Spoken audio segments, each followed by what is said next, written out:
বৃষ্টির সময় আমরা ছোট ছোট কিছু আমল করার চেষ্টা করি। আসলে বৃষ্টি হচ্ছে রহমত। এই রহমতের সময় কিছু গুরুত্বপূর্ণ দোয়া রয়েছে, আমরা এগুলা করার চেষ্টা করি।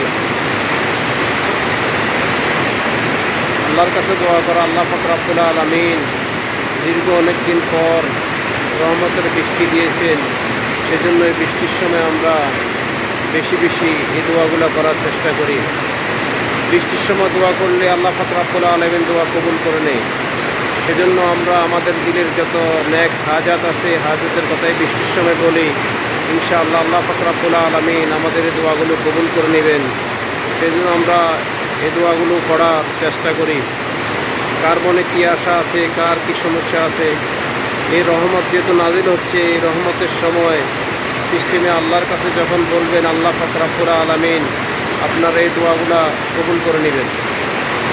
সেজন্য আমরা এই বৃষ্টির সময় আল্লাহ পাকের কাছে আমাদের দিলের যত নেক হাজাত আছে, নেক হাজাতের কথা আমরা বলার চেষ্টা করি। আল্লাহ পাক রব্বুল আলামিন যাতে আমাদের দিলের সমস্ত নেক হাজাতগুলা কবুল করে নেয় ইনশাআল্লাহ। সেজন্য আমরা রাসূলুল্লাহ সাল্লাল্লাহু আলাইহি সাল্লাম বলেছেন, দোয়া কবুলের গুরুত্বপূর্ণ সময়ের ভিতরে বৃষ্টির সময় দোয়া করলে দোয়া কিন্তু কবুল হয়। সেজন্য আমরা এই বৃষ্টির সময় আমাদের দিলের বিভিন্ন যার যে সমস্যা আছে, ঋণগ্রস্ত আছেন, বিভিন্ন সমস্যা আছেন, এগুলা ছোটো ছোটো দোয়াগুলা করার চেষ্টা করেন। যেমন করতে পারেন, আল্লাহুম্মা ইকফিনি বিহালালিকা আন হারামিকা ওয়া আগনিনি বিফাদলিকা আম্মান সিওয়াক। এটা হচ্ছে ঋণ থেকে বাঁচার দোয়া। আলী রাদিয়াল্লাহু তাআলা আনহু এই দোয়া শিক্ষা দিয়ে গেছেন। সেজন্য পাঠ পরিবার ঋণ থাকলেও আমরা এই দোয়াটা পড়ার চেষ্টা করি। স্পেশালিভাবে যখন বৃষ্টি পড়ে তখন আমরা ছোটো ছোটো বিভিন্ন দোয়া আছে, তার ভিতরে এই দোয়াটা আমরা পড়ি, আল্লাহুম্মা তাইয়্যিবান নাফিআ, আল্লাহুম্মা তাইয়্যিবান নাফিআ।